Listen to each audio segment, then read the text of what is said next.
Hello, everyone. I am back, and calm down, I promise. I will behave from now on, okay? So, as we heard before, the climate crisis might be the single greatest threat humanity faces. In this next session, we will hear from the man in charge of spearheading Europe's efforts to prevent cataclysmic climate collapse. A huge problem, and very hard to say as well. In conversation with ECO's editor, Mariana BARBOSA, put your hands together, well, put your hands together virtually for European Commission Executive Vice President Franz Timmermans. Let's go.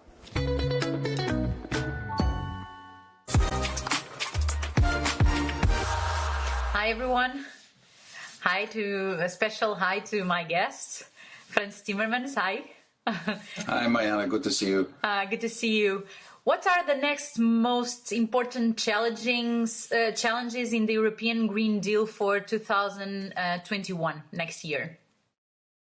Well, we need to make our proposals to get going so that we reach minus 55 emissions by 2030, which is only in 10 years' time. And to do that, we need to start with our renovation wave, which I am very excited about, which is going to help speed up renovation of buildings across the European Union. We need to start with new policies on energy, stimulating the switch to sustainable energy. We need to make sure that we help the transport systems. It's going to be an important year for rail. It's going to be an important year also to help the car industry move to electric vehicles. And of course, we will be negotiating the reform of the common agricultural policy, so to green also the common agricultural policy. I would name these three things as very important elements. And the interesting thing is, with every reform we need to do, digitization will play a huge role. One of the biggest enablers we have in the Green Deal is digitization. Mm-hmm. Technology. Exactly. Yeah. Mm-hmm. What can tech and green industries work as one? How can we do that easily? Well, you know, for everything we do, we need the technological innovations that are going on and that we need to stimulate. If we want to really reform our agricultural policy, we will have to introduce broadband everywhere in the agricultural world. We will have to work with precision agriculture. We will have to work with the newest technologies. We will have to introduce new ways of farming at the very fundamental level. And for all of that, you need technology. And that's just agriculture. If we want to green our cities, if we want to create buildings that no longer consume so much energy and that are more sustainable, with solar panels, with different grids, with heat pumps, you name it, you need technology. Everything is technology driven. If we want to change the way we move, because the transport needs will not diminish, but the way we move will change. And for all of that, we need technology. My future vision of transport for passengers is that you have your transport on your cell phone with an app, and you press the app, and then your transport needs will be met with any modular way that you need them. So for all of this, we need technology. Mm-hmm. You said recently that despite the pandemic deep impacts in Europe, the European Green Deal is not a luxury to get rid of. It's our lifetime out of the crisis. Can you elaborate this idea? Do you stand by that?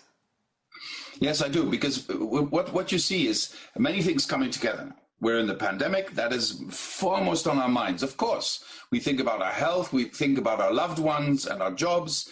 But the pandemic, even if it's the one thing we fight for most at this stage, has not made the climate crisis disappear or the biodiversity crisis disappear, nor has it changed the track of the industrial revolution we're in. So we need to combine all these challenges together and turn them into an opportunity. And fortunately, the European leaders have decided to invest massively in recovery and in the future. Now, this investment should be future-oriented. We should not re-establish the economy of the past. We should now build very fast the economy of the future. And how can you do that? There's so many ways to do that. The good thing is, when we analyze as a European Commission how to get to minus 55 emissions in 2030 as compared to 1990, we did a very thorough impact assessment. And it is clear that industry is already, to a large extent, on this track, and we need to help them get there. There are three areas where we have particular challenges. the built environment. That's why we're doing the renovation wave. We have transport. As I said, emissions in transport over the last decades have only gone up. They haven't gone down. In industry, they've gone down, and there they've gone up. And we have agriculture. That's why I mentioned every time these three subjects, because they are the most challenging, but it can all be done. It can all be done if everyone does their part and if we make sure that we leave no one behind. I think this is the most critical element, that we show to our citizens that in this transformation, no one will be left behind. Mm-hmm. Which are the Brussels expectations and vision on Portuguese efforts to Europe's climate neutrality for 2050 and their draft recovery plan? Well, Portugal is one of the driving forces for the Green Deal in the European Union. First of all, because your government and your parliament have embraced the idea, but not just they. Society has done that. The economy is watching this. Also, sustainable agriculture, eco-agriculture is becoming very popular in Portugal. And you have some incredible assets that will be extremely useful in this transformation.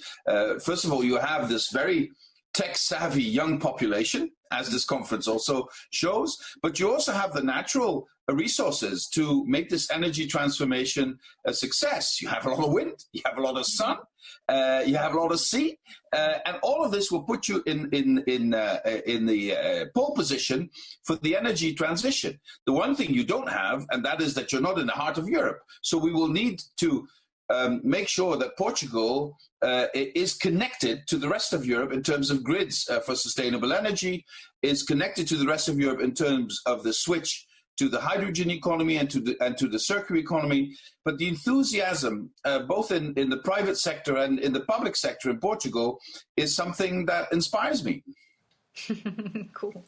In this way, can Portugal play a more important role in the energy transition, possibly partnering with Holland and Germany in the green hydrogen industry, for example?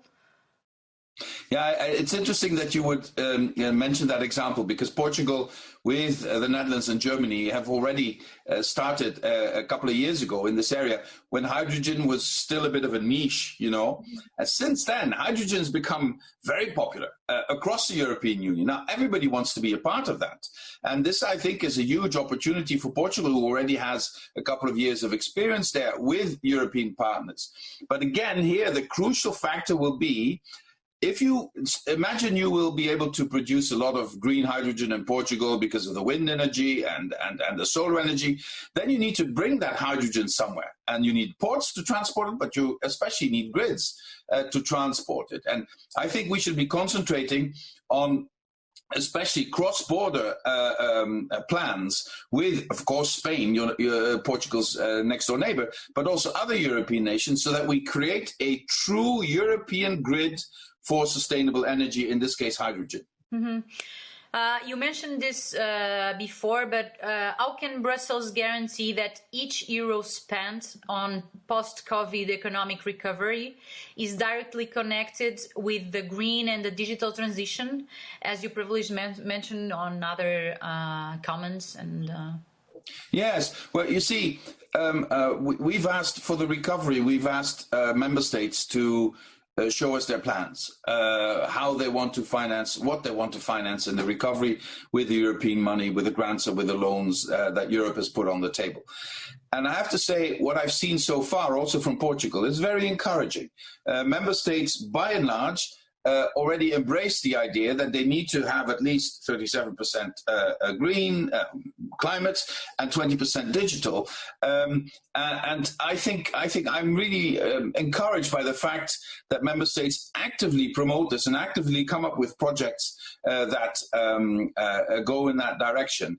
The only thing I want to encourage all member states, not just Portugal, is to pay a special attention to cross-border projects, real European projects, so that we also show that this is a European effort that benefits many member states, not just individual member states, but many member states collectively. Mm-hmm. Using the Euro brand.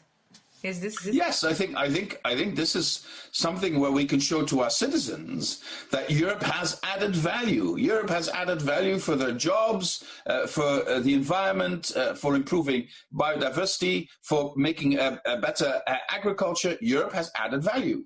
Mm-hmm. You believe that with this pandemic situation, people engage more with these issues about green problems and green economy and green situation? Well, first of all, people, of course, worry most about their health and about their loved ones and about their jobs right now.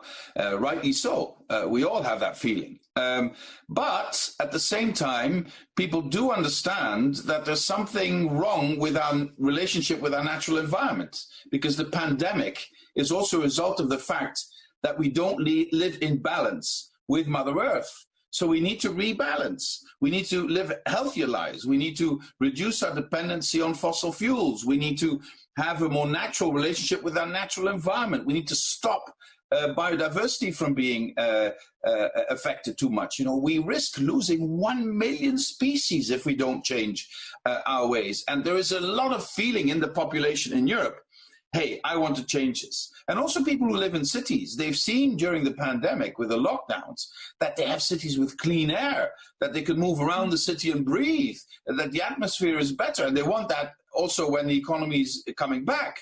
So it gives us really a chance to transform our transport systems in cities, to go for zero-emission public transport, etc., because people want it more than ever before. Mm-hmm. Our panel is about the future of Europe is green. How can Europe work together with other regions of the world to reach this goal that we want all to the world? Well, the interesting thing is that, we've been leading this, but, leading something and then nobody following usually doesn't work very well or not very long. But the encouraging thing is that China has now said they will be carbon neutral by 2060, and they're coming up with plans for that. Japan has said they'd be climate neutral by 2050. South Korea has said the same thing. The United States is back on the stage. Joe Biden said that one of the first things he'll do is rejoin the Paris Agreement. And John Kerry, who will be my direct colleague in all of this, will work with us very closely to make that a success. So internationally, the movement is getting going. But, and I really want to emphasize this, if we want the green side to work well, what I would like to call the red side should also work well.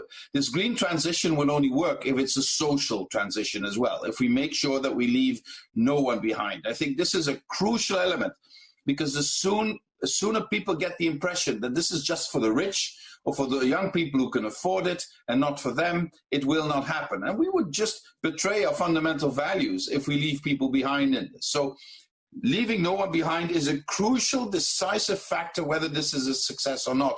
And technology will play a crucial role in this, because technology, it's complicated, but it should make life simple. And it should lower the threshold for people to learn new skills so that they can be part of the new economy. So let's make a crucial element here, leave no one behind. Mm-hmm. What has changed with the pandemic situation, and what can we learn from this? Well, what has really changed is that we've been put in touch with our collective vulnerability. The second thing that has changed is that we see that we are stronger when we act together as Europeans. At the beginning, many member states went it on their own. They said, we know best what to do for us, and they didn't even exchange information. And if you compare that situation with where we are now, if you compare March or April with December, then I have to say that the collective understanding that as Europeans, if we act together, we're more successful, has grown. The buy-in of vaccines, for instance, at the European level is a great success. And it would not have been such a success if individual member states would have gone around doing this. And of course, the most important expression of the solidarity were the decisions in July on a European response to the crisis, creating the possibility of having European grants and European green loans. Mm-hmm. Okay, thank you, Mr. Timmermans. It was a pleasure to talk to you. And now back to the Web Summit in Lisbon. Thank you very much. Thank you.